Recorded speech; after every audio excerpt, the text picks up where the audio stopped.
La santidad del vivir en el divino querer. Tomado de la biografía de Luisa Picarreta, El sol de mi voluntad, por María Rosaria del Genio, Librería Editorial Vaticana. Hemos visto cómo el mensaje confiado por Dios a Luisa desemboque en el pedirle al hombre que esté en la voluntad divina, como una única voluntad. Dios ha creado al hombre libre, y por eso la facultad que más lo acerca a Dios mismo es la libertad que tiene de acoger o no a este Dios. ¿Cómo lo hace? Solamente a través de la voluntad. Es el hombre el que dice sí o no a una propuesta de amor. En sus diálogos de amor con Jesús, en efecto, muchas veces Luisa ha preguntado y recibido explicaciones sobre este vivir en la voluntad divina o vivir de voluntad divina. Su mismo diario debe ser imaginado como una larga lección con imágenes, parábolas, ejemplos y reflexiones dirigidas a quienes como ella deciden dar acogida en su vida a esta santidad. ¿Qué maestro de espíritu no ha hablado nunca de la voluntad de Dios y de cómo toda la santidad consistía en actuarla en la propia vida? En este sentido, Luisa no añadiría nada al que es un argumento conocidísimo y tratado también en obras espirituales extraordinarias. Se sabe que para ser santos hay que hacer la voluntad de Dios. Lo nuevo del camino de santidad propuesto por Luisa está en cambio en un pasaje sutil pero fundamental que se puede identificar mediante las explicaciones que el mismo Jesús le da sobre la diferencia entre el hacer y el vivir en la voluntad de Dios. Globalmente se puede decir que vivir la divina voluntad significa reinar con Jesús, mientras que hacer su voluntad significa estar a sus órdenes. El primero es el estado de quien posee, el segundo es el de quien recibe. Con el vivir en el querer divino, la criatura hace la voluntad de Dios como cosa propia, hasta disponer de ella. El hacer la voluntad de Dios es en cambio considerarla como voluntad de Dios, no como cosa propia, ni poder disponer de ella como se quiere. Vivir en la divina voluntad significa para la criatura vivir con una sola voluntad que es la de Dios, siendo ella una voluntad totalmente santa, totalmente pura, totalmente paz, y siendo una sola voluntad la que reina en la criatura, no hay contrastes, todo es paz. Las pasiones humanas, puestas delante a esta suprema voluntad, querrían huir de ella,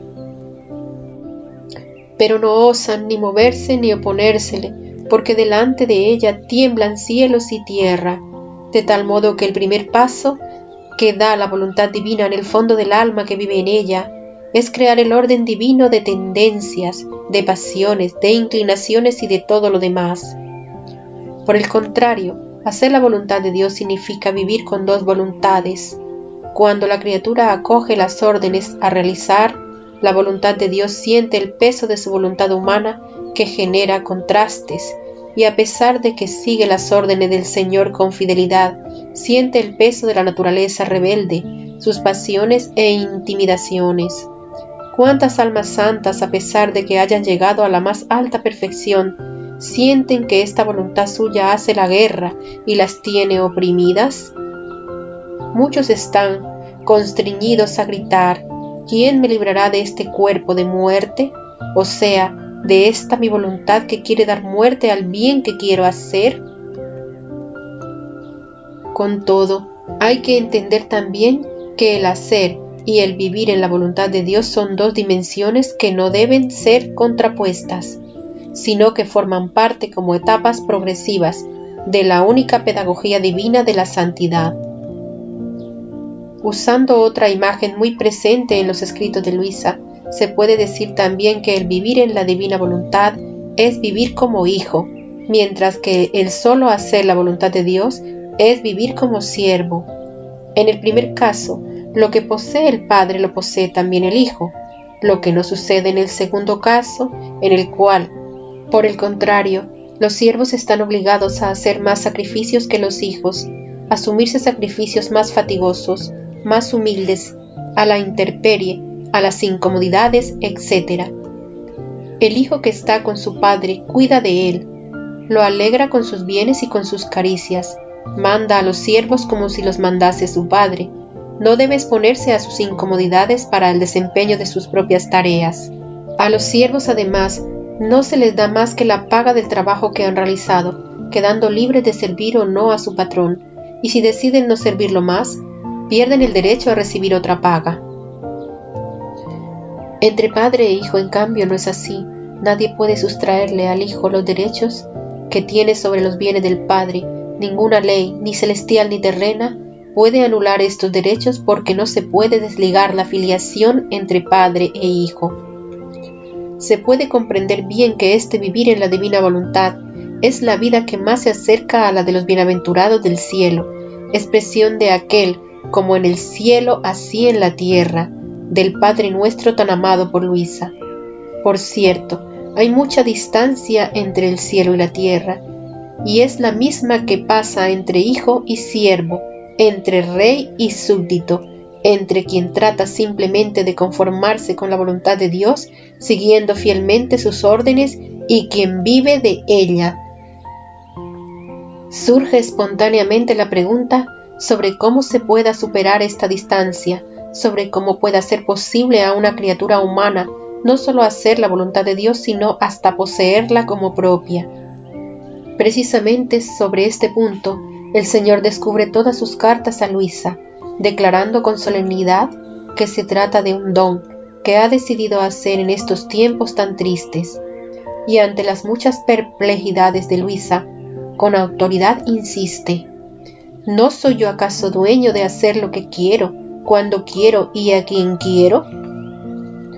Para explicar su libre y gratuita decisión, usa a menudo con Luisa la imagen del rey y el patrón, que dirigiéndose a su siervo le dice: vive en mi casa, come, sírvete, ordena como otro yo mismo, y a fin de que ninguno pueda obstaculizar su decisión impidiéndole la posesión de sus bienes, decide legitimar a este siervo como hijo y le da el derecho de poseer sus bienes. Luisa puede pensar en tantos casos de ricos esposos que sin hijos naturales han podido traspasar sus bienes adoptando sus hijos de parientes o también a personas de servicio, según las costumbres de la época. Ahora bien, si esto ha acontecido en tantos casos de personas ricas, mucho más está en potestad de Jesús poderlo hacer. He aquí que aparece con claridad que este vivir en el divino querer de Jesús es el don más grande que Él quiere hacer a las criaturas. Se trata de un exceso de su misericordia hacia ellas, porque es naturaleza suya querer brillar siempre más en amor. El amor llama al amor.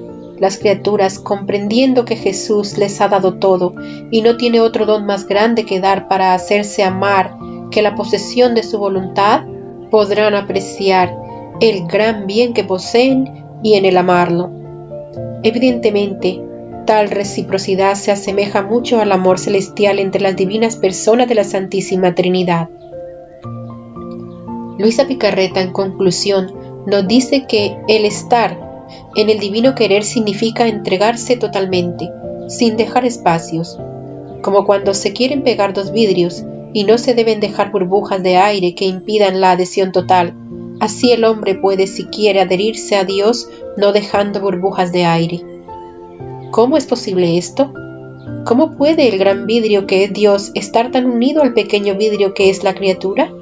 Y sobre todo, ¿cómo puede el hombre poseer la divina voluntad?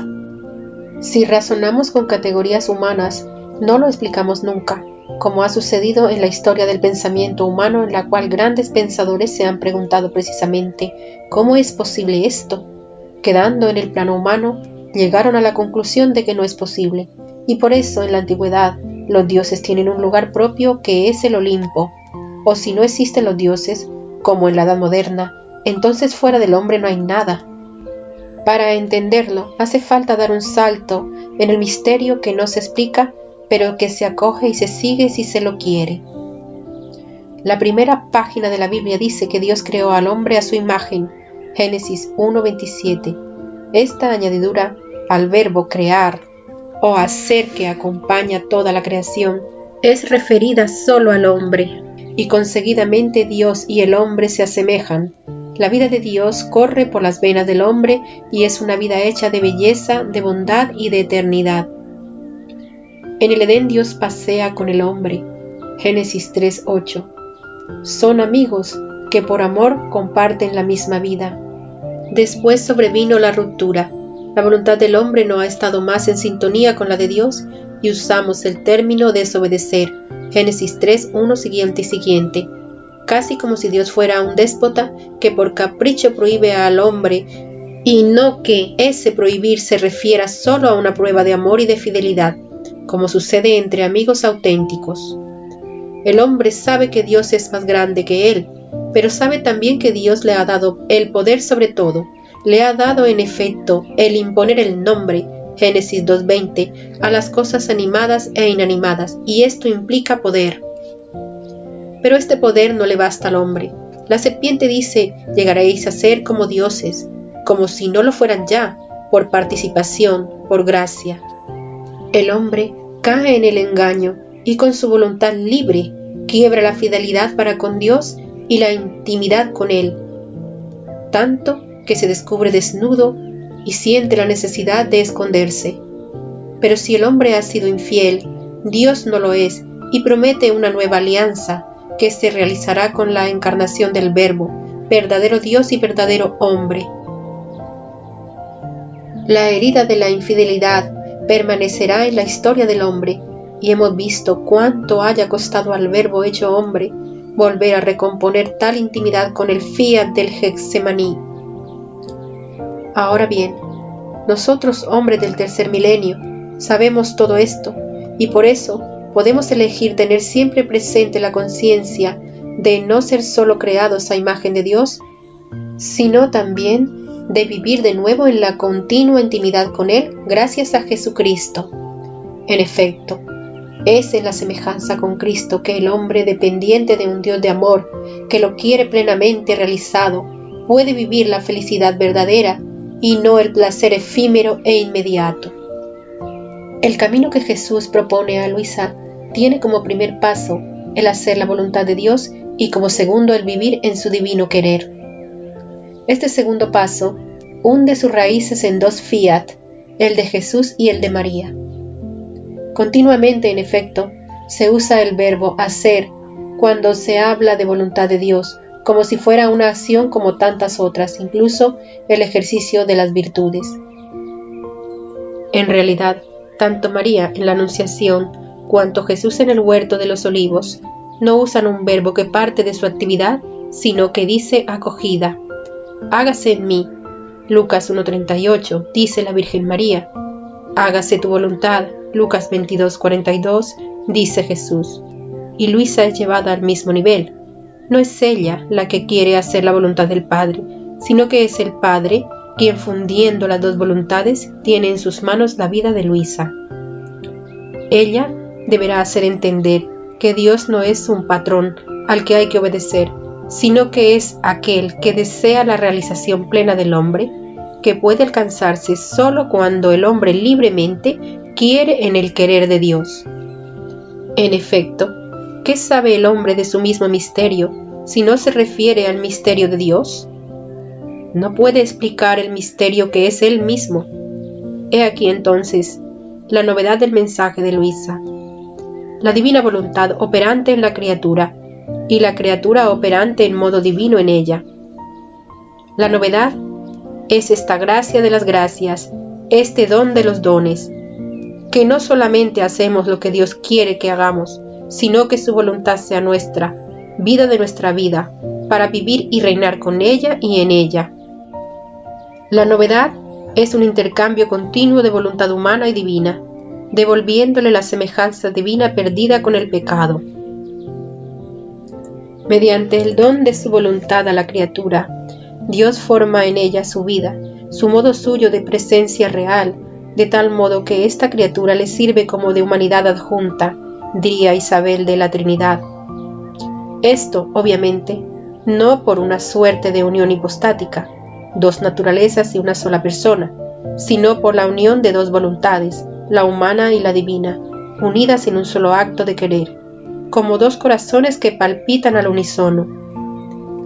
Esta criatura se convierte de esta forma en el triunfo de Jesús.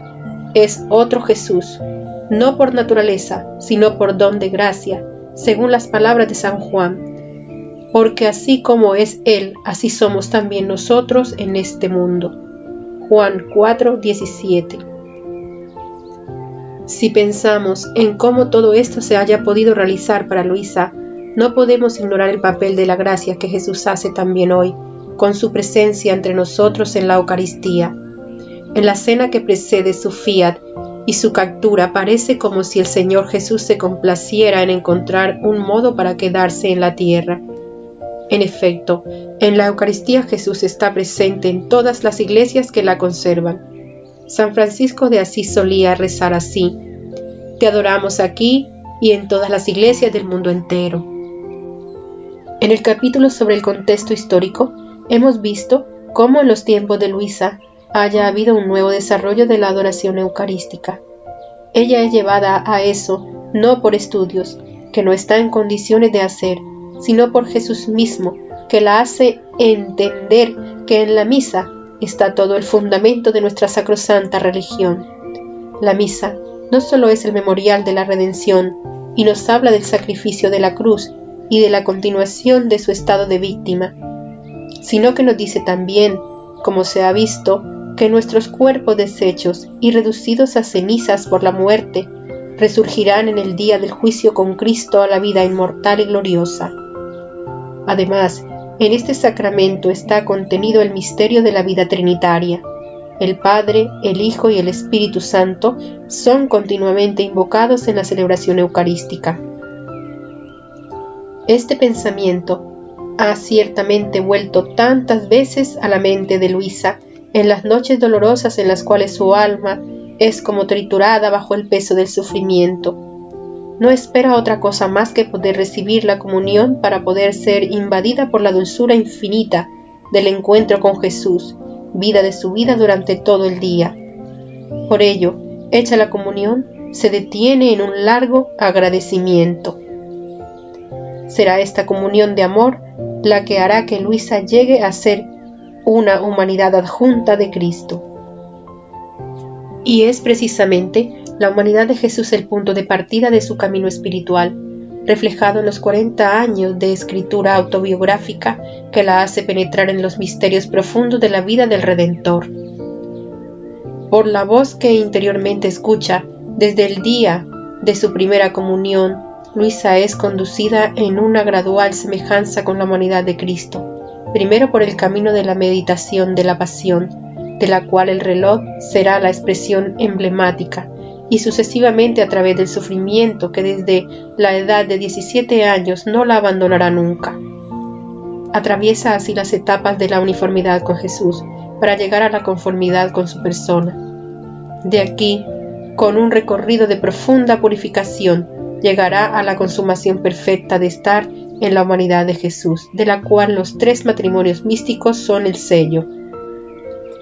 Este camino de gracias particulares le permite sumergirse dentro de la santísima humanidad de Jesús y de observarla desde una perspectiva nueva.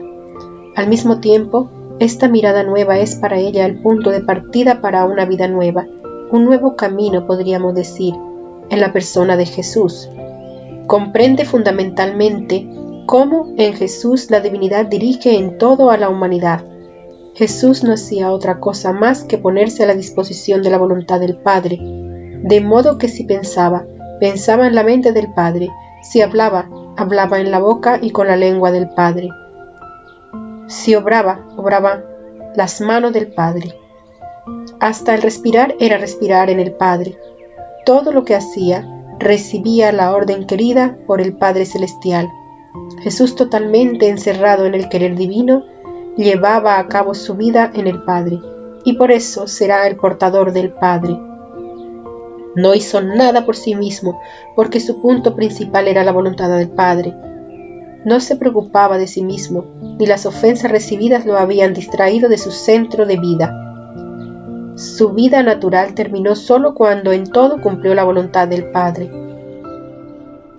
Con esta mirada de contemplación sobre el misterio de la unión entre la naturaleza humana y la naturaleza divina en la persona de Jesús, comprende también los efectos en la humanidad de Jesús del vivir en la voluntad divina, y cómo en Jesús la divinidad puede hacer en un mismo instante tantos actos, cuantos cada uno de nosotros hace en todo el arco de su vida y cuantos otros solamente quisiera hacer.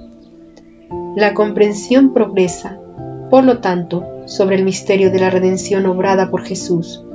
Efectivamente, dado que en la humanidad del Señor obraba su divinidad, comprende con claridad que Jesús en todo el curso de su vida terrena rehacía para todos en general y para cada uno distintamente todo lo que cada uno habría debido hacer por Dios. En este ambiente del querer eterno, Él veía todos los actos de las criaturas, los actos posibles de ser hechos y no hechos, y los mismos actos buenos hechos malamente. Su acción redentora le daba la posibilidad de hacer los actos no hechos y de rehacer aquellos hechos mal. Su humanidad hecha una sola cosa con su divinidad, nadaba en el querer eterno e iba encontrando todos los actos de las criaturas para hacer los suyos y dar al Padre de parte de las criaturas una gloria divina.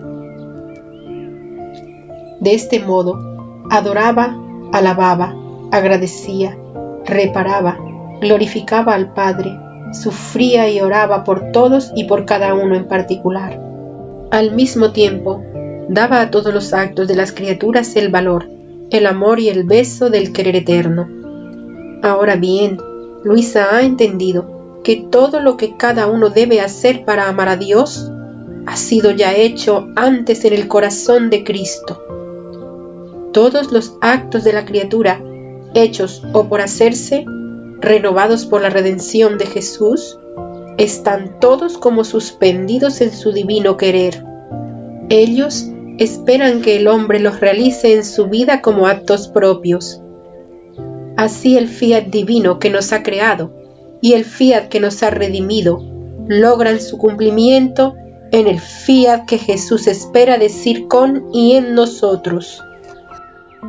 Es el fiat que extiende el reino de su voluntad divina en el corazón del hombre. Nos recuerda San Agustín de Hipona: todo procede de Dios, no sin embargo quedando nosotros como adormecidos. Sin tu voluntad, en ti no estará la justicia de Dios. Por eso, quien te ha formado sin ti, no te justificará sin ti. En el vivir el divino querer de Jesús está verdaderamente la posibilidad de amar a Dios en Dios y de realizar plenamente la vocación de cada hombre en particular. Un modelo de ello es María, la Reina del Cielo. Luisa, en este estado de sufrimiento, como humanidad adjunta, trayendo a la memoria la Encarnación, hace presente también a María. La Virgen acompaña a Luisa desde pequeña, cuando Jesús le dice que no tenga miedo del diablo, porque está bajo la protección de la Virgen, o cuando se le muestra con el Hijo martirizado entre sus brazos, hasta cuando la prepara y la estará cercana en los matrimonios espirituales. Pero sobre todo, María será para Luisa el modelo a imitar para vivir en el divino querer. La mamá celestial, que la plasmará como pequeña hija de la divina voluntad. En sus diálogos con Jesús, Luisa comprende que la celestial reina no fue madre de Jesús solo al concebirlo, darlo a la luz, nutrirlo con su leche y brindándole todos los cuidados necesarios en su infancia. Su amor materno se extendía a todo pensamiento, respiro y latido de Jesús, tanto que si miraba, hablaba, obraba, caminaba, la mamá celestial corría para recibir en su amor materno sus miradas, palabras, obras, pasos, y envolviéndolo en él, los escondía en su corazón, amándolos. Así ha acontecido con todo sufrimiento, con toda gota de sangre que Jesús ha derramado. Jesús, muriendo en la cruz, desea que su madre se convierta en la madre de todos, y que, lo que ha hecho a Él lo haga a todas las criaturas. Esta fue una de las gracias más grandes que hizo a las humanas generaciones. Su maternidad se extiende, de este modo, a todos los actos de los hombres, de modo tal que Jesús los ve todos ocultos y escondidos en su amor materno. Así como su inseparable mamá extendía su maternidad dentro y fuera de la humanidad de Jesús, Dios la constituía y la confirmaba madre de todo pensamiento de criatura, de toda respiración, de todo pálpito, de toda palabra. Finalmente, Jesús cederá su lugar en el corazón materno de María, a quien decidirá vivir en su divino querer.